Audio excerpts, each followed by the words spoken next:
미국이 정말 망할 수도 있을까요? 그럴 리 없다고 믿는 순간 바로 그게 된 시작입니다. 역사는 반복된다고들 하죠. 늘 위기가 온다고 했지만 막상 현실에선 다 지나가곤 했습니다. 세상은 늘 불안했지만 이상하게도 돌아보면 늘 버텨왔어요. 그래서 정말로 역사가 다시 반복되고 있다는 걸 체감하기는 쉽지 않습니다. 지금의 미국이 바로 그 예외처럼 보이죠. 여전히 세계 최강이고 그 우위는 숫자로도 분명합니다. 세계 GDP의 약 25%, 전 세계 주식 채권 시장의 40% 이상이 미국 자본으로 움직여요. 군사력은 더 압도적입니다. 미국의 연간 국방비는 약 8,700억 달러대이며 전 세계에 걸쳐 약 750여 개의 해외 군사기지를 운영 중입니다. 그리고 항공모함 11척, 나머지 모든 나라를 합쳐도 이 숫자에 못 미치죠. 경제 위기가 터질 때마다 돈들은 여전히 달러로 몰립니다. 코로나 팬데믹, 금융위기, 전쟁이 날 때조차 달러 강세가 일어났죠. 달러가 흔들리면 세계 금융도 함께 흔들리는 이유가 바로 여기에 있어요. 그래서 사람들은 항상 말합니다. 미국은 다르다. 하지만 과거의 제국들도 똑같이 말했죠. 스페인은 금과 은으로, 영국은 파운드로, 소련은 군사력으로 저마다 영원히 강할 것이라고 자만했습니다. 그리고 지금의 미국은 과거 그 제국들의 모습과 묘하게 겹쳐집니다. 겉으론 여전히 강합니다. 내부에서 잡음이 생겨도 미국은 예외라고 믿는 시점이죠. 그러면 지금부터 저 세 국가들이 오늘의 미국과 어떻게 닮았었는지 보여드릴게요. 16세기 스페인은 전 세계의 무역과 금융을 움직이던 무적 함대의 제국이었습니다. 신대륙에서 흘러들어온 막대한 금과 은은 유럽의 경제 질서를 뒤집으며 당시 경제의 중심을 스페인으로 끌어당겼습니다. 하지만 돈이 넘치자 생산은 멈췄고 귀족들은 노동을 천시했습니다. 금과 은이 몰려올수록 물가는 치솟고 산업은 설 자리를 잃었습니다. 넘쳐나는 귀금속 덕분에 스페인은 더 이상 물건을 만들지 않고 오로지 수입에만 의존했어요. 현재의 미국도 비슷하죠. 달러를 끝없이 찍어내며 세상을 움직이지만 제조업은 해외로 이전되고 고용의 기반은 약해지고 있습니다. 그 결과 매년 막대한 무역 적자가 쌓이고 있고 수출보다 소비로 버티는 구조가 고착되고 있죠. 그리고 300년 뒤 해가 지지 않는 제국 영국이 세계의 중심에 섰습니다. 고작 섬나라였던 영국은 바다를 지배했고 산업혁명으로 세계 생산의 40%를 차지했죠. 19세기 중반 해군은 전 세계 해로의 대부분을 통제했고 인도와 캐나다, 호주, 남아프리카, 홍콩까지 60개가 넘는 식민지를 거느린 대제국이었어요. 영토는 지구 육지 면적의 4분의 1, 인구로는 4억 명에 달했습니다. 런던은 세계의 은행이라 불리며 돈들이 몰렸고 파운드는 기축통화였죠. 하지만 20세기 초 두 번의 세계대전이 모든 걸 바꿨습니다.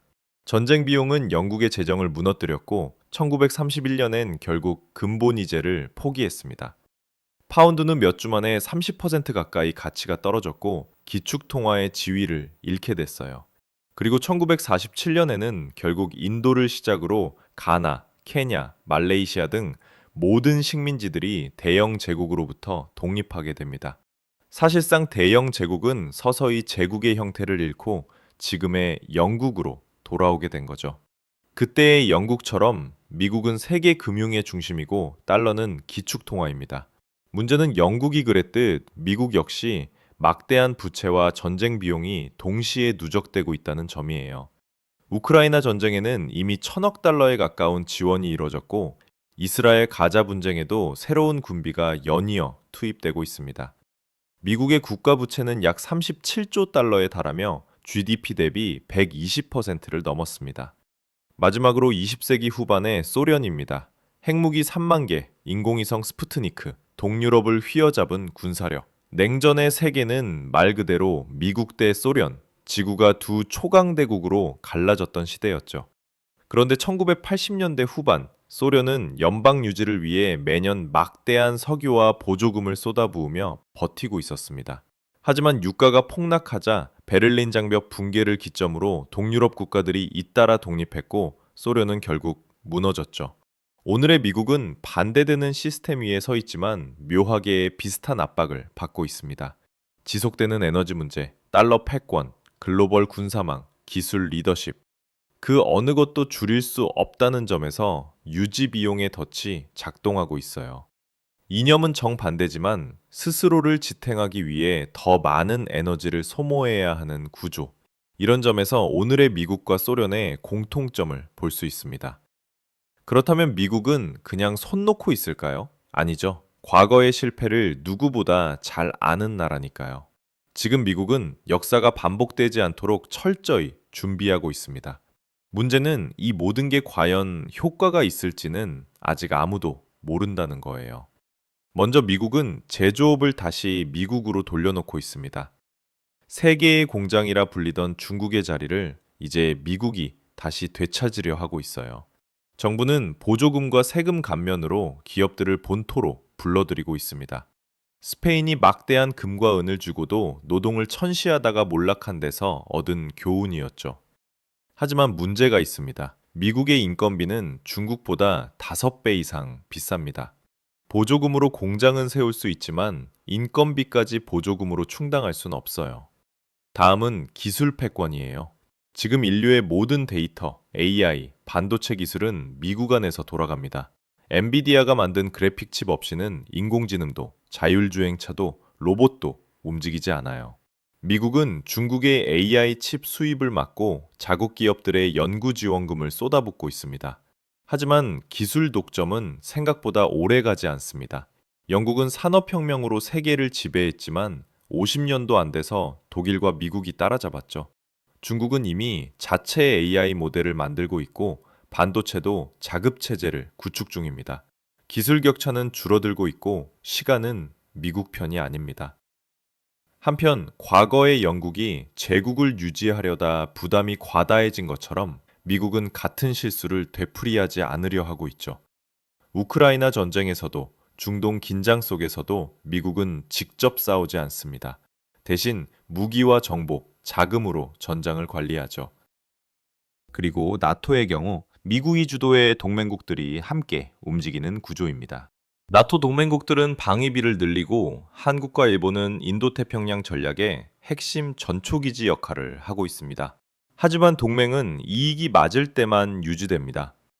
2019년 트럼프 재임 당시의 나토 탈퇴 발언과 한국, 일본과의 방위비 분쟁을 떠올려 보세요. 유럽은 독자 군사력을 키우고 있고 한국과 일본도 자체 방위 능력을 강화 중입니다. 영국도 한때 해가 지지 않는 동맹을 자랑했지만 결국 모두 떠나갔죠. 다음은 달러입니다. 미국은 달러를 단순한 화폐가 아닌 시스템으로 만들었어요.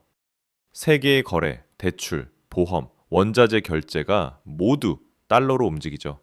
최근 미국은 비트코인 ETF를 승인하며 위험자산까지 제도권 안으로 끌어들였습니다.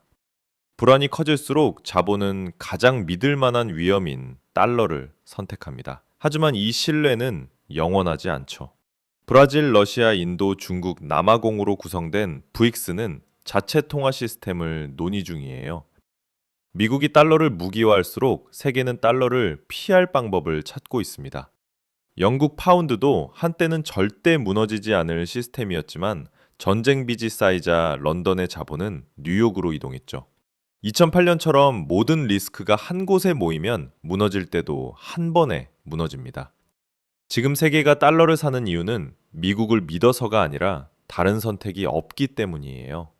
과거의 제국들이 가진 힘은 단단했지만 구조는 단순했습니다. 금, 식민지, 무기, 혹은 이념. 미국은 다릅니다. 복잡하고 유연하고 제도화되어 있죠. 그렇다면 미국의 약점은 뭘까요? 아마도 너무 많은 걸 동시에 지키려 한다는 것. 달러, 기술, 군사력, 동맹, 어느 하나도 놓칠 수 없는 구조. 역사는 반복됩니다. 하지만 이번엔 속도가 다를 수 있어요. 미국이 알고 있다는 건 분명합니다. 문제는 아는 것만으론 충분하지 않다는 거죠. 오늘 영상은 여기까지입니다. 시청해주셔서 감사합니다. 구독과 좋아요는 영상을 만드는 가장 큰 힘이 됩니다. 더 흥미로운 경제사 이야기로 돌아오겠습니다.